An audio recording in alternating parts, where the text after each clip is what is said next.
প্রিয় দর্শক আসসালামু আলাইকুম। সবাই কেমন আছেন? আশা করি সবাই ভালো আছেন।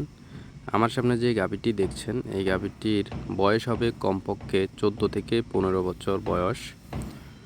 তো ওর জীবন দশায় ও কমপক্ষে 10 থেকে 12টি বাছুর প্রসব করেছে।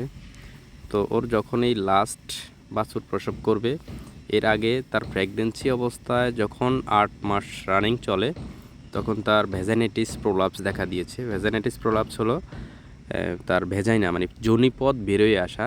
তো যোনিপথ বেরোয় আসতো, একটা পর্যায়ে আমরা ওকে যোনিমুখ সেলাই করে যোনিপথ ভিতরে দিয়ে যোনিমুখ সেলাই করে দিয়েছি, দিয়ে বাছুর প্রসব করা পর্যন্ত ওই অবস্থায় রেখেছি।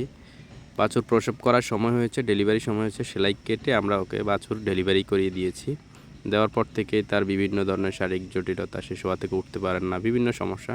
তো একটা পর্যায়ে তাকে আমরা কিছু থেরাপিউটিক ট্রিটমেন্ট দিয়েছি, আলহামদুলিল্লাহ।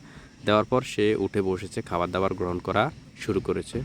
তো যাদের খামারে বেশি বয়স্ক গাভী রয়েছে তারা যত তাড়াতাড়ি সম্ভব এই বয়স্ক গাভীগুলিকে বিক্রি করে দেওয়াই উত্তম, কারণ এদের ইমিউন সিস্টেম যখন বয়স বাড়তে থাকে তখন ইমিউন সিস্টেম কিন্তু দুর্বল হতে থাকে এবং কমতে থাকে। একটা পর্যায়ে তার বিভিন্ন ধরনের শারীরিক জটিলতা দেখা দেওয়া শুরু করে।